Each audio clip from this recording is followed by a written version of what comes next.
Welcome to Ladies of Another View. I'm here today with April and Laurie, and I'm Patti. Later in the show, Epoch Times reporter Nathan Worcester is going to be joining us to talk about China's interference in the elections and voting rolls and all kinds of stuff that we didn't know about. We were all hearing about Russia, but there's take a look and see what China was actually doing. And then for the lighter side, do you know that cooking can help you prevent Alzheimer's? Dementia. No, but I love that. Oh, yeah, I never heard of it before. But there's a study that shows that really does make a big difference. But my first guest, I am so excited about having Dr. David Jones on here today. He is we'll tell a little bit about his background, but let me first welcome on to the show. Hey, Dr. Hello, Jones. ladies. Hello. Hi. Thank you for having me. Well, welcome to the show. You are the founder. Now, you're here. We're going to talk about your book, but I want to let people know that you are the author of M is Good. Now, if that's not a unique business name, I'd like to know what is. And it's one of the largest Christian advertising agencies in the world. And you've served over 1,000 Christian organizations. You have other books out. You were a former professional hockey player turned organization strategist. And this book is basically the book that you wish somebody else would have written, and you just did it, you figured it out, and you wrote the book now, right? That's exactly right. Super excited to be with you today. This book, Plan to Win, How to Manage Your Fear, Lust, Anger, Pride While Building Your Christian Organization, is something that I've been working on for a while, quite honestly, probably over a decade. I've pushed all the chips into really understanding what toxic motivators are motivating us. It's not are they, it's which ones are.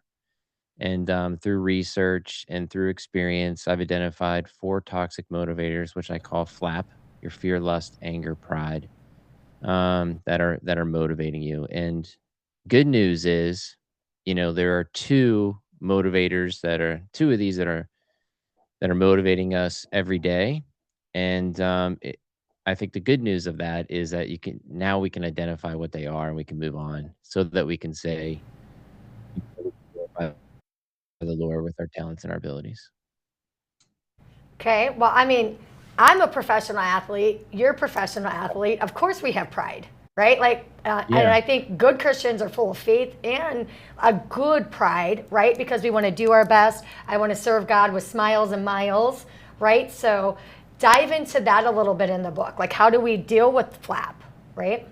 Yeah, no, it's great. I think as an athlete, we want to basically become the best version of ourselves, right? And so if I'm an athlete that wants to beat you because I have something to prove to the world, that's an ineffective behavior, and that's a toxic motivator that's driving you. But if you want to become the best marathon runner that there is, because you want to become a better version of yourself, that's from a position of humility, not from a position of look at me world. The world is definitely wants to motivate us in different ways, and we approval seek, and we seek the approval of others through many different ways, and our pride can lead to a bad place. And so as a professional athlete coming out of that, I felt like my identity, when I left pro hockey, I felt like I was on a curve in a city I've never been in when it comes to like who I am in Christ. And that led to a lot of bad stuff in my life. And that's where I've gone through the experience of being motivated by these toxic motivators. I just love this message because as a new person that has started her own business, and I had no idea what I was doing, but what I have learned is relying on God is like as at the forefront. And when you say that in here, it's the daily filter that turns every choice into a single question. Does this move us toward what God puts us here to build, or does it keep us trapped in that fear, lust, anger, or pride? And it's something that, as you write it out, it's something that I do think about. It's, what is the background? Like, what do you really want to do with your business? But ultimately, it is this what God wants us to do? Are we building it through, his guidance, his word. And when you do that, it might not be, like I say, things don't fall in place in my time, but it's his time, right? Yeah, that's exactly it. And I also feel like, in sports, we know who our opponent is, right? We know who we're against. And so if we look across, in this case, I played hockey. If I look across to my opponent on the faceoff dot and I say, okay, I know this person's faster. I know this team is more strategic or they have better athletes. I look at this now as, the adversary is trying to distract us. And if you look at the devil's logo, it's arrows in every direction. He doesn't want us to have clarity and direction. And so if we're able to identify that these toxic motivators are motivating us, and we're able to look across and say, okay, fear, you're not going to get me today. Or okay, lust, which I know nobody likes to talk about, you're not going to get me today in terms of like, okay, I'm going to be looking at this stuff.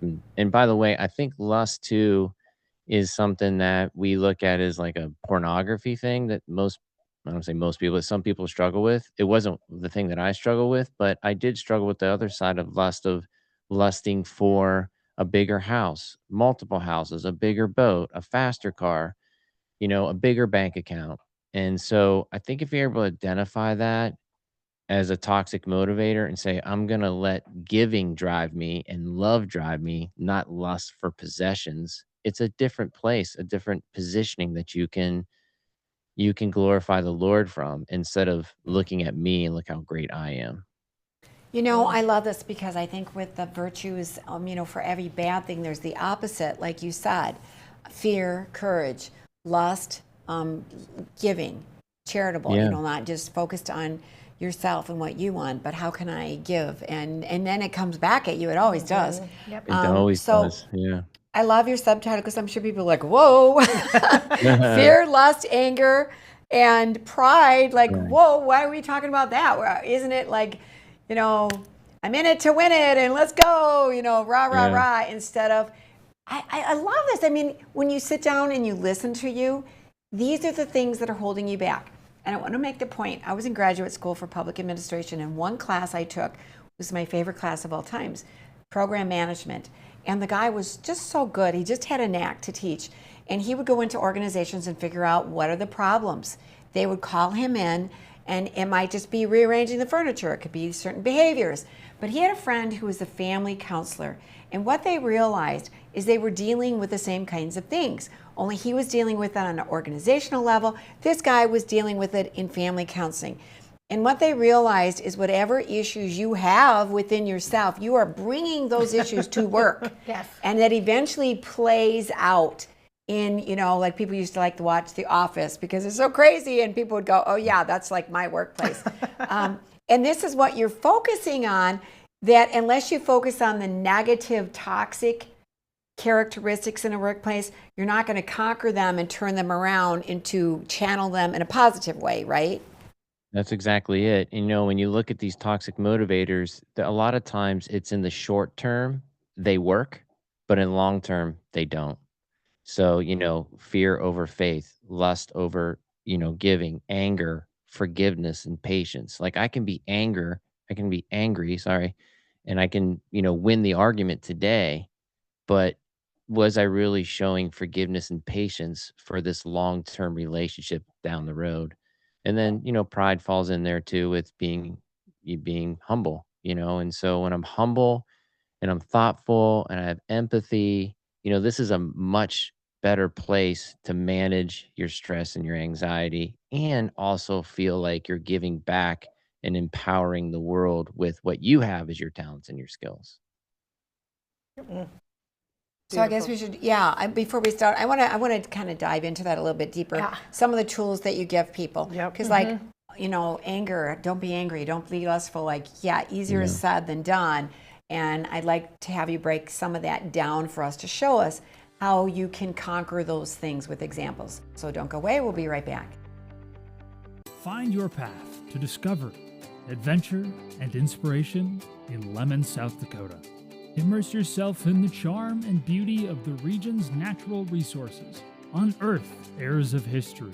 Explore the unique attractions and world-renowned creations. Come see for yourself what makes this community a great getaway and an even greater place to make your home. Whether you're here for a day or for a lifetime, you can find your path in Lemon, South Dakota.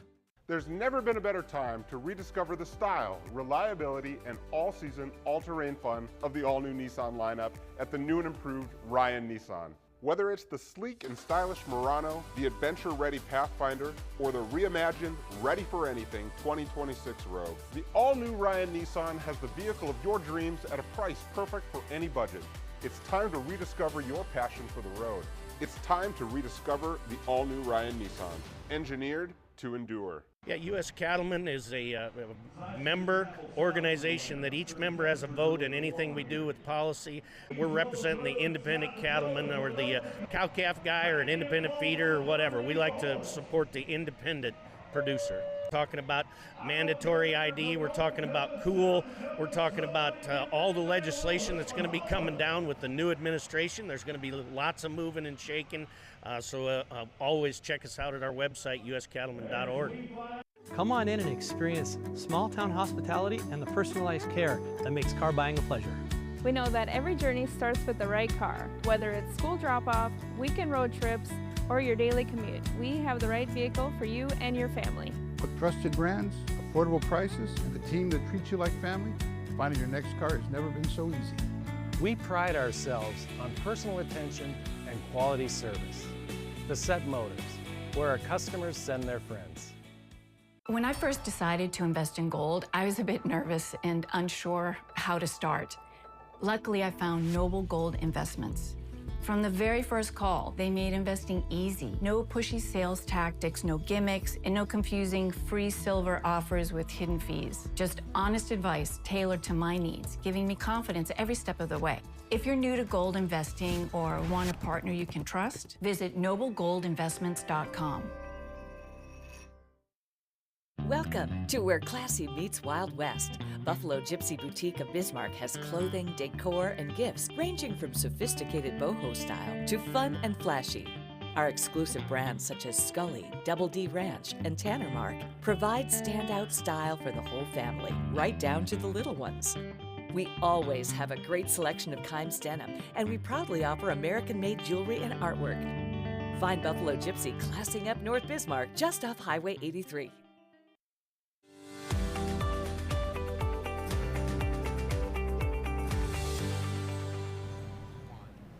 Welcome back to Ladies of Another View, and I want to welcome back our guest, Dr. Dave Jones, and he is the founder of the company M is Good. He's a strategist, a coach. He's helped over 1,000 different Christian organizations. He puts his faith into action. He's been very successful at it, played hockey professionally before.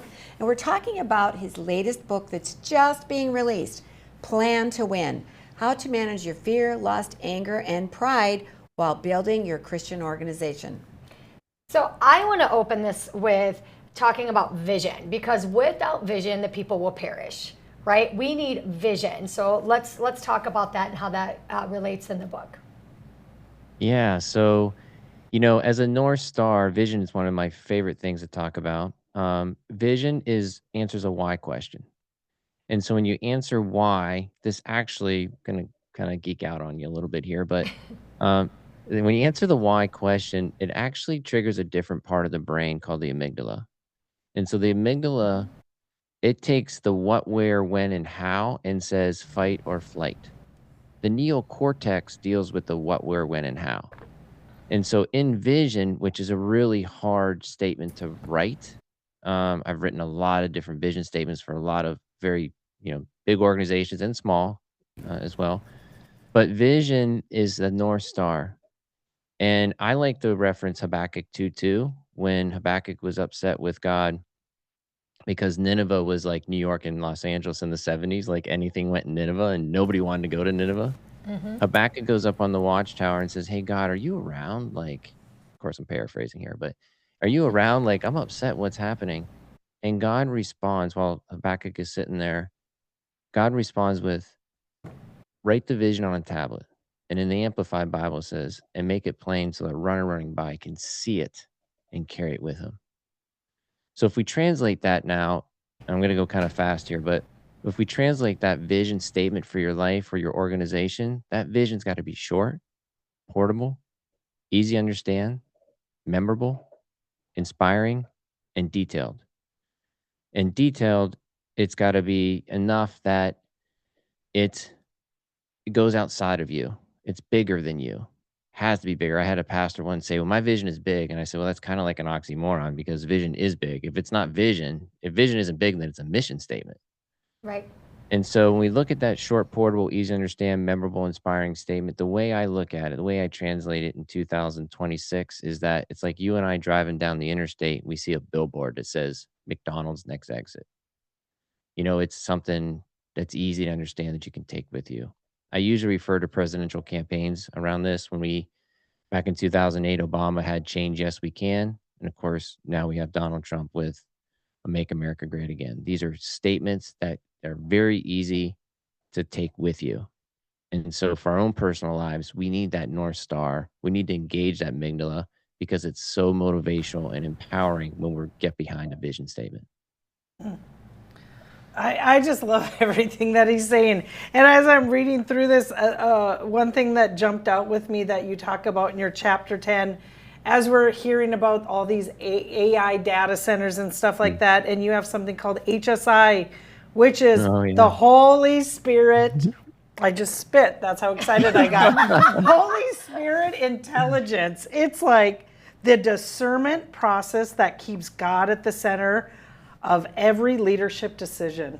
I mean, HSI, that is a new word that I love. Yeah. And I want that to replace all that AI stuff. This is what we need, right? Yeah, I came up with HSI about a decade ago. I was like, the Secret Service has the CIA. We have the FBI. We have all these really cool acronyms. Why don't Christians have like a super cool name? And so I came up with HSI, Holy Spirit Intelligence. And really, HSI is our ability to engage the Holy Spirit on what's wrong and what's right. And we discern through that. And that involves a community, it involves mentors, it involves people, men and women of God in your life that can help you discern the direction you're going as it relates to your vision of where you're going. Because a lot of times, if a vision isn't written correctly, it's all about you. Vision's got to be written so that it's all about others and how you're empowering the world, not necessarily what's in it for me. And your message has come out that it's you're working in union with God, inspired by the Holy Spirit. And it's not just about you making more money, but how are you serving humanity? That it doesn't mean you can't be successful. Yes, be successful, but do it in union with God and not just for yourself. Because if you just do it for yourself, then you're kind of, shoring up your treasures for this world, and they're all going to decay in the end. And that's what is unique about your book, because there's a lot of success. I'm always looking for stuff for our lighter side, and there's people really inspiring courage and success, but God isn't a part of it, and it just feels so empty to me. And your book has it all. You really can't do one without the other, right? That's exactly it, and I tried to create a story, a real life story in each one of the chapters that brings home the message. And I look at these toxic motivators, and they all are about you. When you have enough fear in your life, the room feels very small and there's only one door. When we have faith in our life, the room has infinite walls, infinite doors. There are no walls in this room. It's just infinite, and there's abundance. And so, through my executive coaching, I try to bring home the message that if there's only one option, then God isn't there. We have to have faith, because with God, all things are possible, and there are multiple options to the solution. So don't feel trapped. And so now that brings in the community, that brings in the team. It's not just about you and what you're going through. Faith and fear come from the same place, right? They're both invisible. They live up here. It's our choice which one we want to cling to. And when we're clinging to faith, that is how we get through I don't know if we call it flap. Flap sounds weird, but what advice can you give us? So if I'm someone that's watching this, trying to decide if this is a book that I should read, what am I going to learn in the book, like some advice, and how are you going to empower me so I can empower others? What a great question. Thank you for that. I think the first step is being mindful. It's being mindful that maybe I have some flap in my life, some fear, lust, anger, pride. And that's okay. Like life is about peaks and valleys. If you're always on if we believe we're always on a upward trajectory and everything's awesome all the time, that's just a lie. That's just not how life works. Our relationships are peaks and valleys, right? Our finances are peaks and valleys. The ocean goes in and out. Our heartbeat goes boom, boom. Like we are on a peaks and valleys mentally, emotionally, physically, spiritually all the time. And so it's okay that you have fear. It's okay that you have lust, anger, and pride. But we struggle with at least two of these every single day. I look at the toxic motivators very much like stress. You're not going to get rid of stress, you're going to manage it.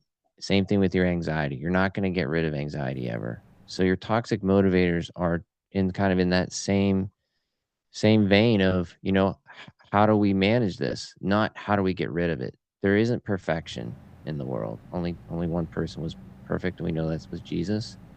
And so it's okay to take a deep breath and say, you know what, I'm struggling with this, and I'm mindful of it, and I want to change, and that's the process. I love that. No, I mean, who would you say, because I feel like this book can help people from not only in business, but just parenting and relationships. I mean, there's different parts of it, but it can relate. So can you tell us of somebody that you've mentored, a business that you mentored, that what kind of positive outcomes have came from it? And we just have 1 minute, so. Yeah, thank you for that question. That's awesome. I think it's definitely a book that's for somebody. It's positioned as a book for a Christian leader who's looking to impact the world for Jesus. And it doesn't have to be a leader, obviously, to do that. So, but that's how the book is positioned. And I think the success is between you and God. It's a deeper relationship with your heavenly Father, and no one really can challenge that but you. And I think that deep down, if you have a relationship. Real quick, I'll say this: I was in a conference a couple weeks ago, and the pastor said, we're all around the Bible, but are we in the Bible? Yeah. Wow. That's deep. That was a good one. I love it. Okay. Yeah, we're going to be contemplating that. That to me is success, is when you get your nose in the Bible. Wow, that's a powerful statement. Well, we are the church. Dr. Jones, thank you for joining us. I would love to talk about this more. I mean, there's just so much to unpack, especially when we get into all the toxic behaviors. Maybe you can come back again and tell us step by step and give us some examples on getting over fear, anger, I would love lust, to do that. Thank you for having me. It's a pleasure. Well, when we come back, we're going to talk with Nathan Worcester, and he's going to talk about China getting involved in elections, and also the Congress. There's an act that Congress can't be buying stocks while they're in office anymore. Oh, really? Yeah. Good. Not a bad idea. We'll be right back.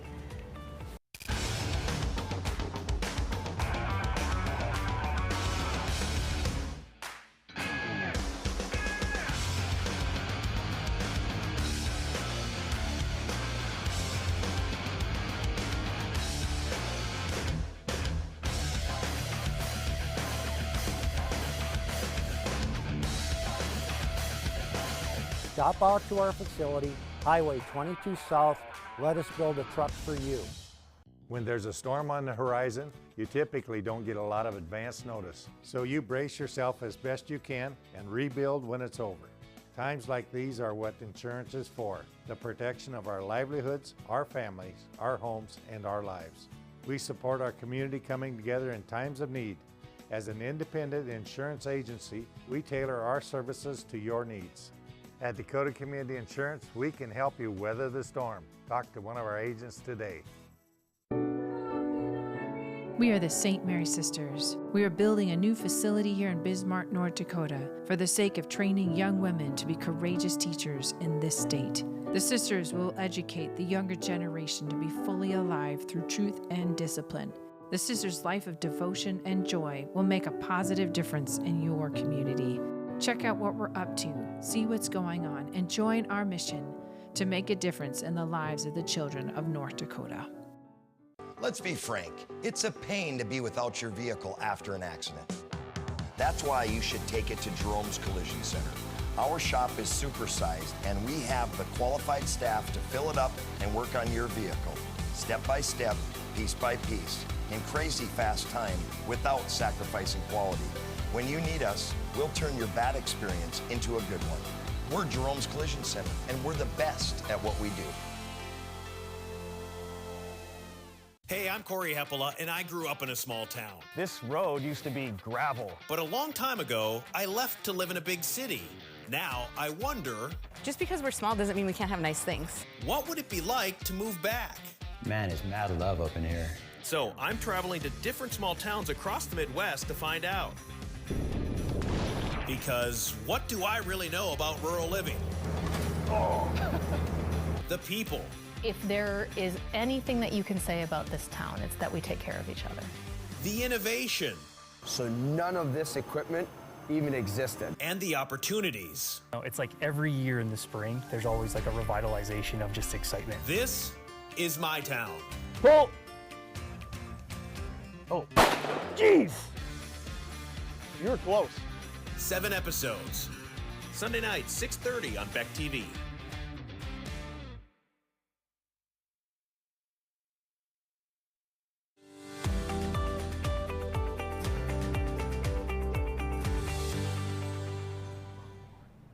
Welcome back to Ladies of Another View, and I want to welcome back one of our favorite guests from Epoch Times, Nathan Worcester, who covers Capitol Hill and elections and ideas that shape our times. So welcome to the show, Nathan. Glad to be back, Patti. And I know you're working, you're taking time off to be on our show, and I really appreciate that, paying attention to what's on Capitol Hill. And one of those things is a ban for stock trading in Congress. A lot of us see that and we're like, about time. Of course. Yeah. So what do we need to know about that? Yes, so this has been a bit of a political football for a while. Obviously, there's a lot of public support for the idea that members of Congress should not be able to use insider information to make trades. People on social media even have accounts where they're tracking, sort of jokingly, sort of not, the trades made by either members of Congress or perhaps their spouses or others within their orbit. So this Stop Insider Trading Act that passed in the House, it effectively bans much of the activity associated with stock trading, restricts the ability of people to even sell stocks, although they can still do that. There are some notice requirements, and it also affects not just members of the Congress, but also spouses and dependent children. So important thing to note here is that the version that just came out of the House includes some Save America Act style language, voter ID requirements. This is in line with a broader strategy we've seen from House Speaker Mike Johnson to try to get versions of the SAVE Act or SAVE Act components through using other legislative vehicles.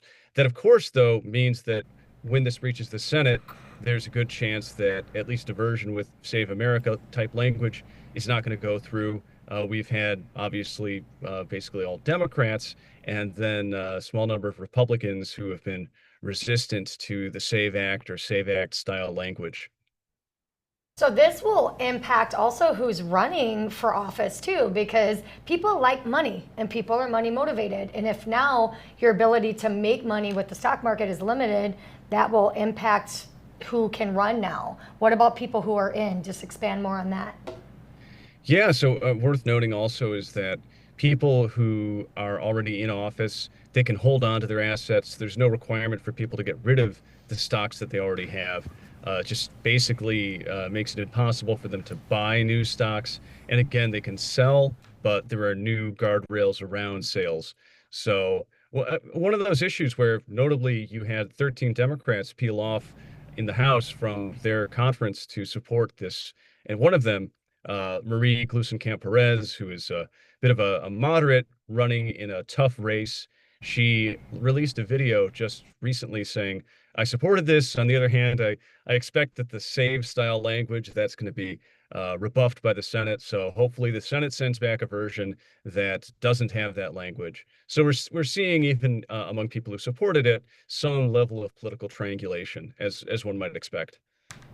You know, I always find it comical, which it shouldn't be comical, but we elect these people. So the House of Representatives did pass the bill, but it was 232 to 198. So that is a lot of opposition. And, you know, they're talking about the Senate. They're not too sure what's going to happen. But these are people we elect. And then, you know, they're using our tax dollars. They make money by insider trading. We all know it. But yet they're just like, you know, a lot of them are like, we still want to do insider trading. You know, don't stop us. It just, you know, I cannot believe that we're talking about this. And these are the people that we elect. Well, you know, there's that. And then there is, you look at some of the people who have been in office, where do they end up after they leave office? They end up in lobbying shops. They end up oftentimes working on the issues that they were steering when they were representing Americans, at least in theory, in the House or in the Senate. So I think, you know, related to the stock issue, related to trades made by members, that's kind of obvious, but you do have to wonder for someone, especially in their twilight year or years in the chamber, if they're looking to line up some lobbying gig or you know, to be able to work for some law firm or something else in DC that really deals closely with the issues that they were legislating on, kind of makes you wonder about how their judgment might be affected by that. Unfortunately, I think it's the case that so many aspects of the way that Washington works, you can find yourself asking, you know, are the incentives here kind of at odds with what Americans would expect from people who are supposed to be just their representatives and not the representatives of special interest groups or people just looking to make a profit from insider knowledge. So many of us have seen, and I don't know how accurate they are because you never know with the internet what you can trust, but we've seen like Nancy Pelosi, AOC, this is what they were worth when they started, and now they're like these multi-millionaires after a short time in office, and where everyone's like, oh, insider trading, which I assume, but then the Democrats are always going after the Republicans saying, big business, they always portrayed themselves as the underdog. But now we know Bernie Sanders, who is Mr. Socialist, is a multi-millionaire, but he's not going after the millionaires anymore. Now he's going after the billionaires. If you listen to him, it's always the billionaires, but it used to be the millionaires. Same with Elizabeth Warren. Why is this a partisan issue? You know, the Democrats are supposed to be for the underdogs, but in reality, are they the ones that it looks like are the profiting the most on insider trading? Well, see, I would I'm a stickler for this kind of a detail, so I'd wonder before I weighed in on that, is that fully reflected by like the portfolios of members who have been trading and have made trades that kind of raise questions about whether they had insider knowledge. My suspicion is that it's true on both sides, both Republicans and Democrats. But on the other hand, I think you do see less of that sort of class warrior rhetoric from the right, from conservatives, from Republicans. So would be harder to accuse them of hypocrisy on the issue. Okay, so it's going to the Senate, probably going to get rebuffed, sent to the House. Anything else we need to know about it? Well, it came through the House. But they're thinking sending it back, right? Okay. Exactly. Yes. The idea might be they'll try to send it back, a version of it.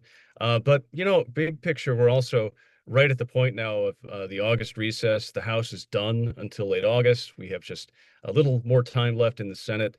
And then on the Senate side, Leader Thune has said the really important thing is to get a continuing resolution passed so there won't be a government shutdown, which we'll see if that happens. But it seems as though he's kind of laid out a framework where certainly if the Democrats are resistant to that, and that really is his primary sole objective over the next few weeks, other legislation, not just the Reconciliation 3.0, might end up comparatively less important.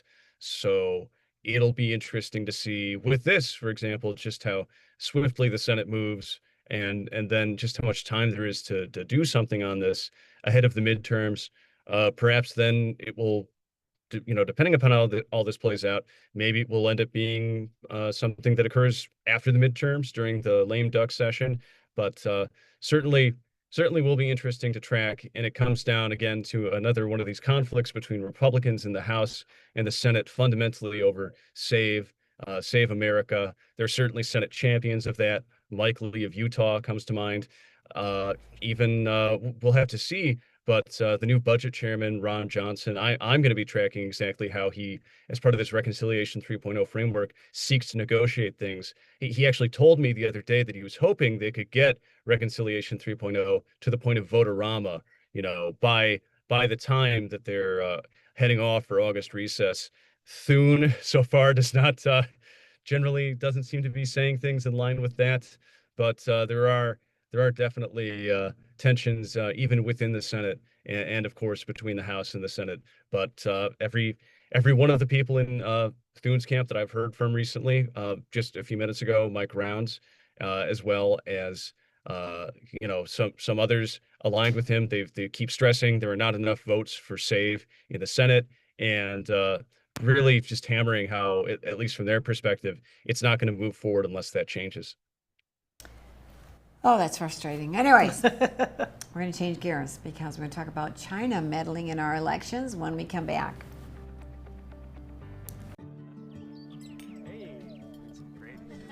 You know the rule. No phones at the dinner table. I know, I'm sorry. It's just Noble Gold Investments. I bought some gold for the kids. Finally. Well, the gold you bought me gives me so much security in this economic disaster we're having. I want that for them too. Well, I've been investing with Noble Gold Investments for years, and I'm pretty sure they can wait until after lunch. Invest in something you can hold. Invest in Noble Gold. Visit noblegoldinvestments.com to learn more. West River Equipment of Mandan is here to help you maintain peak productivity in your operation. As an authorized dealer for many high-quality equipment lines, we have the new and used equipment it takes to make your farming, ranching, or construction operation profitable and efficient. West River Equipment also has the parts on hand and the experienced technicians in our shop to get your equipment back in action fast. Find what you need at West River Equipment on Old Red Trail in Mandan. Find relief for what ails you at Steep Me Tea Apothecary. Teas, supplements, tinctures, and more. Formulated to fight whatever has you down. We're Bismarck Mandan's favorite place to find delicious, natural, and easy ways to alleviate symptoms brought on by anything from colds to cancer. Brew a better you at Steep Me Tea Apothecary. Steep Me products may cause side effects, including but not limited to improved mood, deeper sleep, enhanced hydration, renewed sense of smell, increased energy levels, superior balance, boosted immunity, proper digestion, restored sense of calm, and a delightful smelling home. Welcome to Radiant Retreat Tanning and Spa in Mandan, where a relaxing spa experience meets the latest in healing innovations. Take total control of your massage in our Hydro Massage Bed. Experience whole body healing in our Zero Body Cryo Bed. Let our salt sauna and halo generator restore your respiratory and skin health. And of course, tailored tanning will keep you looking as good as you feel. Discover your best self at Radiant Retreat, 1307 1st Street Northeast, Mandan. We're from North Dakota, where 12,000 workers bring electricity to 2 million customers and provide over $5 billion in economic activity to the state, while reclaiming 22,000 acres of land. This is coal country.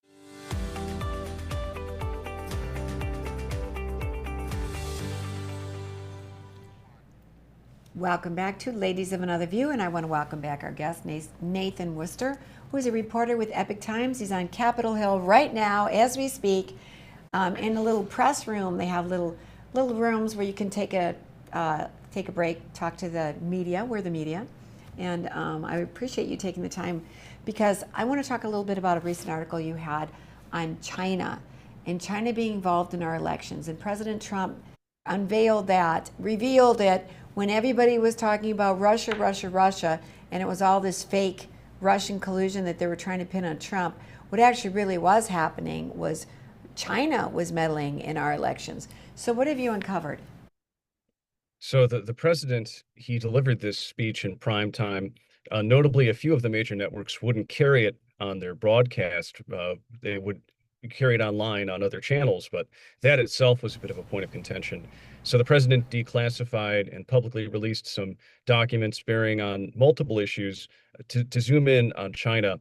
It seems, based on these documents, that there was a group in the intelligence community ahead of the 2020 election who believed that there was strong evidence of influence or an attempt to influence elections from China.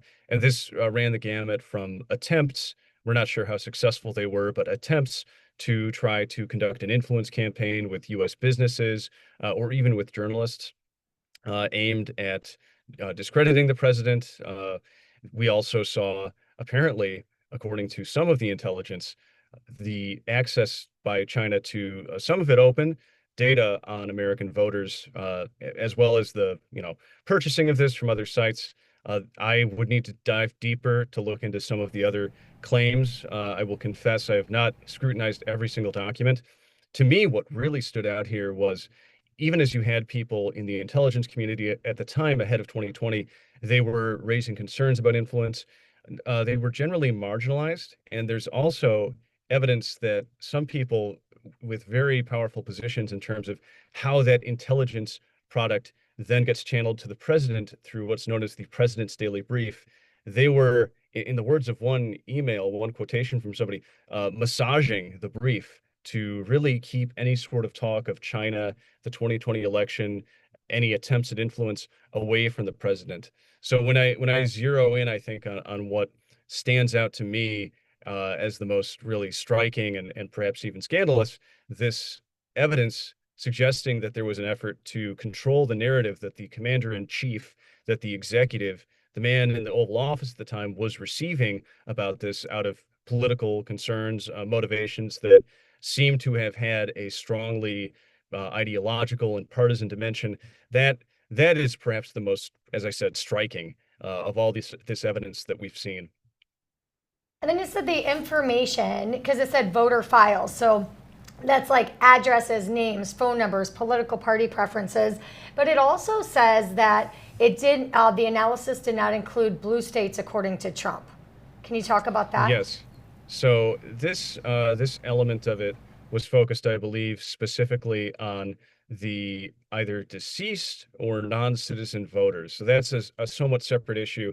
Again, a lot was discussed, a lot was revealed, claimed, laid out in this press conference. And so separately and in conjunction with the Department of Homeland Security investigation, there was this finding about a large number of people in states that were willing to turn over their voter rolls to the president, the identification of non-citizens on those voting rolls. And since then, of course, we've seen the story break from New Jersey, the governor, Mickey Sherrill, speaking about non-citizens who had apparently been registered to vote, claiming that this was a mistake, an error within their systems.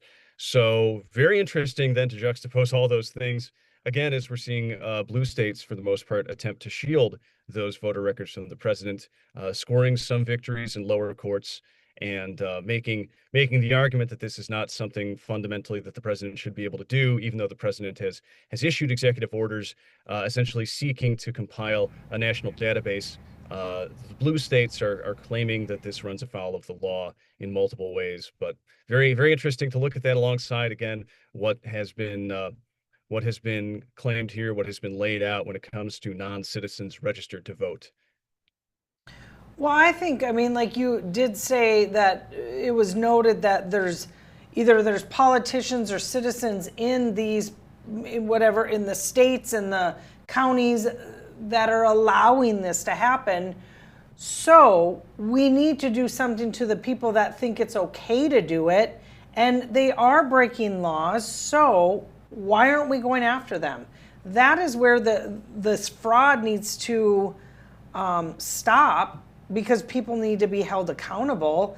But I mean, we've heard all these things about California and this state and Georgia, but where is the accountability? Where is, this is supposed to be illegal, but no one's ever held accountable for it. We'll have to see. I think in the case of Arizona, for example, there was an announcement that monitors were dispatched over the course of that recent primary to just ensure that the election was being conducted well, at least that I believe was the Justice Department. There was a letter, I believe, sent out by the Justice Department. I might be mistaken, but I believe it was Harmeet Dillon who authored it, warning election officials across the country that they could be susceptible, they could be liable criminally in the event that non-citizens vote in their elections or that there are other irregularities of that sort. So we will have to see. I mean, in answer to your question, I think it's reasonable to wonder how much accountability has there really been so far.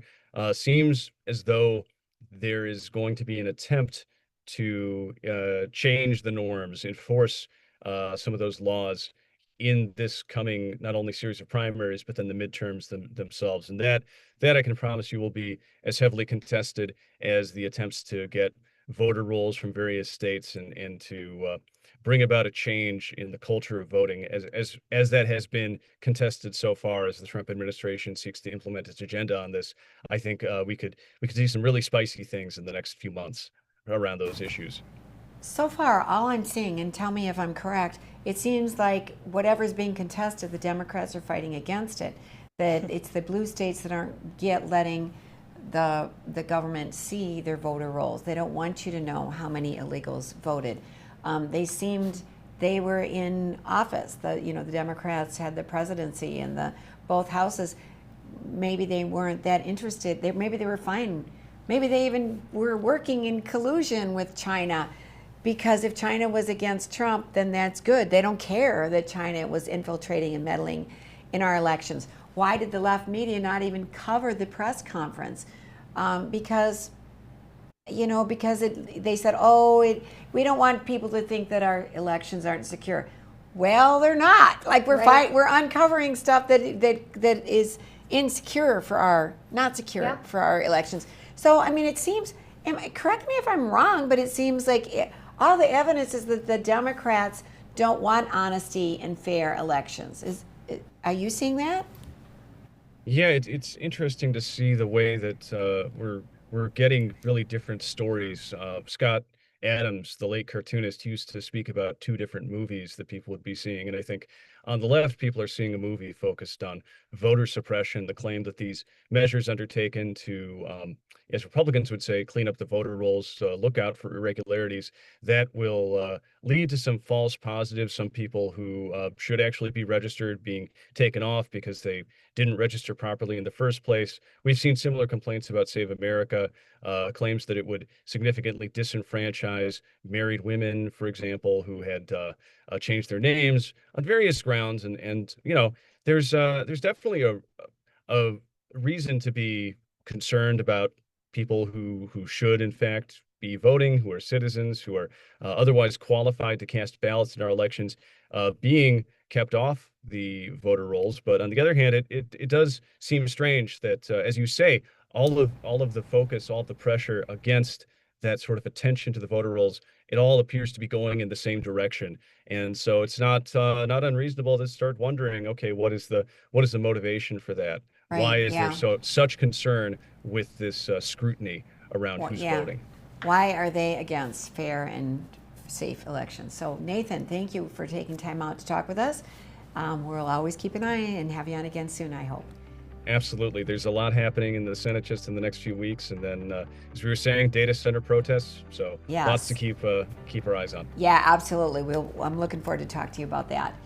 And when we come back, we have the lighter side and how cooking can help stave off dementia when we come back. Me and my son were making a switch to natural deodorants, moving away from the aluminum products, the unhealthy ingredients, flip the bottle over, can't pronounce anything on there. And so we started trying different products that were in the marketplace. And each one of them was really disappointing. And so we spent a year with our chemist working on lots of different versions of the formula until we finally perfected it, where the product lasts the entire day. It smells amazing, and our customers are extremely happy with the quality, the longevity, and the natural ingredients that we're using. You can go to masculinemanessentials.com, use code LADIES10 for 10% off, and we really appreciate your support. There's never been a better time to rediscover the style, reliability, and all-season, all-terrain fun of the all-new Nissan lineup at the new and improved Ryan Nissan. Whether it's the sleek and stylish Murano, the adventure-ready Pathfinder, or the reimagined, ready-for-anything 2026 Rogue, the all-new Ryan Nissan has the vehicle of your dreams at a price perfect for any budget. It's time to rediscover your passion for the road. It's time to rediscover the all-new Ryan Nissan, engineered to endure. Are you dealing with arthritis, nerve and back pain, dry skin, or superficial wounds, but found no relief? Give Stewart's Natural Health a try. For over 4 decades, Stewart's Natural Health has been helping people and animals with herbal and natural oil lotions, ointments, and creams with a mission to help you relieve pain and feel your best using the power of nature. Discover the safe, drug-free solution to your pain, guaranteed or your money back. Visit stewartsnatural.health today. Welcome to where classy meets Wild West. Buffalo Gypsy Boutique of Bismarck has clothing, decor, and gifts ranging from sophisticated boho style to fun and flashy. Our exclusive brands such as Scully, Double D Ranch, and Tanner Mark provide standout style for the whole family, right down to the little ones. We always have a great selection of Kimes denim, and we proudly offer American-made jewelry and artwork. Find Buffalo Gypsy classing up North Bismarck just off Highway 83. West River Equipment of Mandan is here to help you maintain peak productivity in your operation. As an authorized dealer for many high-quality equipment lines, we have the new and used equipment it takes to make your farming, ranching, or construction operation profitable and efficient. West River Equipment also has the parts on hand and the experienced technicians in our shop to get your equipment back in action fast. Find what you need at West River Equipment on Old Red Trail in Mandan. Welcome to Arrowhead Cleaners. Newly renovated, modernized, and ready to make your cleaning needs hassle-free. From commercial and residential wash and fold laundry services to the latest in professional dry cleaning techniques, we are dedicated to your unique needs, offering alterations, fabrications, and even custom hat making. So whether you're a busy professional, a family on the go, or even a rodeo champion, Arrowhead Cleaners is here to take your things from messed up to dressed up. Now celebrating our 64th year in Arrowhead Plaza. Ashley, North Dakota is where life moves a little slower, but never gets dull. From hunting, camping, and fishing to safe streets where kids can be kids, this is the best of small town living. And Ashley offers everything you need, from healthcare to hardware to countless ways to stay active. Here, we've invested in our future with major upgrades to roads, parks, and education. Whether you're here for the day or here for life, you'll find Ashley's where you ought to be.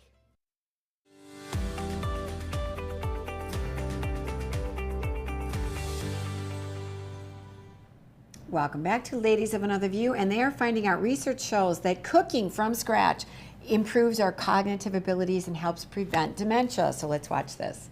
A brand new study just came out, and the finding even shocked me. Cooking a meal from scratch just once a week is associated with a 30% lower risk of dementia in older adults. I think that's absolutely huge.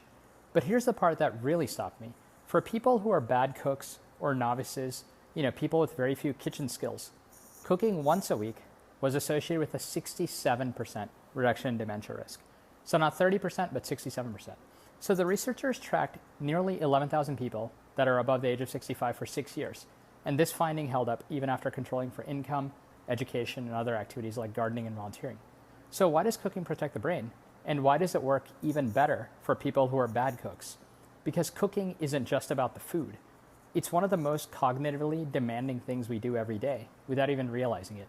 You're planning, sequencing steps, managing your time, estimating, problem solving. You're using your hands, your senses, and your memory. all at once. And for someone who isn't confident in the kitchen, that challenge is even more intense, which means an even bigger cognitive workout. Now, here's what this means for you if you're caregiving for a parent or a spouse with potentially early stage cognitive decline or dementia. Don't take over the kitchen too soon. The instinct might be to protect them and do everything for them. But if you keep them engaged in even simple meal preparation, just peeling vegetables, stirring the pot, it may be one of the most powerful things you can do for their brain. Follow along and share this with any friend or family member or a caregiver out there who might need to see it to protect their own brain health. That is Neil K. Shaw. He has he's a prominent Johns Hopkins researcher, and he has a business that deals with helping the elderly. So he's a real good source of information on this. It takes a lot of skills to cook from scratch. And then do you ever feel like you're playing the game of, if I put this one in at this time and pull this one out at this time and this out at this time, and then I think I'm too good for the timer, right, to come out. You know, I do. Don't do that. But, you know, I think kids also do that too, right? Because it also helps them cognitively. Yes. Because kids love to cook and learn how to do it. And they learn so much. Yeah. No, I think cooking's great. And now I don't have my senses, so I have to really think about things. She means like taste and smell. Taste and smell is still gone, like 3-4 years. She It's can fine. hear. But I have to really think about it. What goes together and how, like, do you need an acid, a salt? Like, what do you need to put in it? I have to think about it. And then I get the taste testers later in the game of cooking. But yeah, it's only going to strengthen my mind. And it's going to make your food better too. If Yes. you follow those recipes, and your family will appreciate, like, mom or dad, or all of a sudden we're having better meals. Yes. And more. Yeah, you know, when you look at a cookbook, it just makes you want to cook something. Yes. So, you know, open up those cookbooks. Well, nowadays people go, I don't know, you have everything online, but Yes. I still have the old school cookbooks. So anyways, thank you for joining us today, and tell us what you made for dinner tonight. We'd love to hear. We'll see you next time with Ladies of Another View on Back.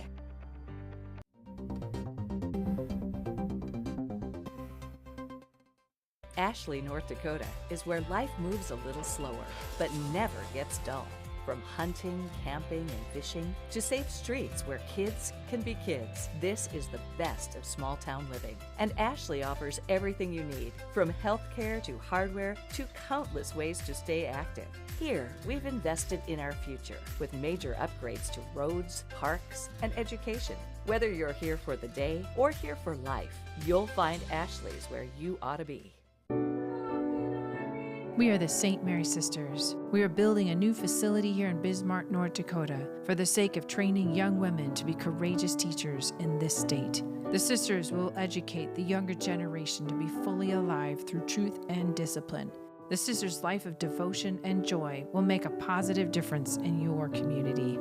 Check out what we're up to, see what's going on, and join our mission to make a difference in the lives of the children of North Dakota. I'm Gary Emmett, host of Open Range. We've been at this for the past couple years. Representative Matt Heilman of Bismarck and former legislator Brandon Pritchard are going to do some regular segments on Open Range. While we cover a lot of politics, we're still going to be continued doing mostly all things North Dakota. One exception, Friday evening, I'll be doing a new show on Open Range called On the Horn. This show will be long interviews of 3 to 5 hours with the people I'm interviewing. They'll be airing week after week on that Friday evening. So thank you for being a part of the Beck TV and Open Range family. Come on in and experience small town hospitality and the personalized care that makes car buying a pleasure. We know that every journey starts with the right car. Whether it's school drop-off, weekend road trips, or your daily commute, we have the right vehicle for you and your family. With trusted brands, affordable prices, and a team that treats you like family, finding your next car has never been so easy. We pride ourselves on personal attention and quality service. The Set Motors, where our customers send their friends. Hey y'all, it's Trent on the loose. I want to tell you, Lady Blue and I, we got a lot of miles together, but you know what? You and I got a lot of miles together as well.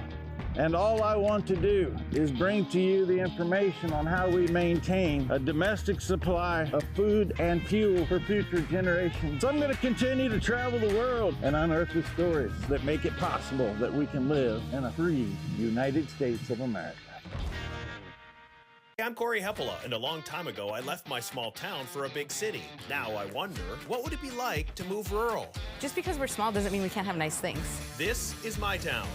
Man, it's mad love up in here. Sunday night, 6:30 on Beck TV.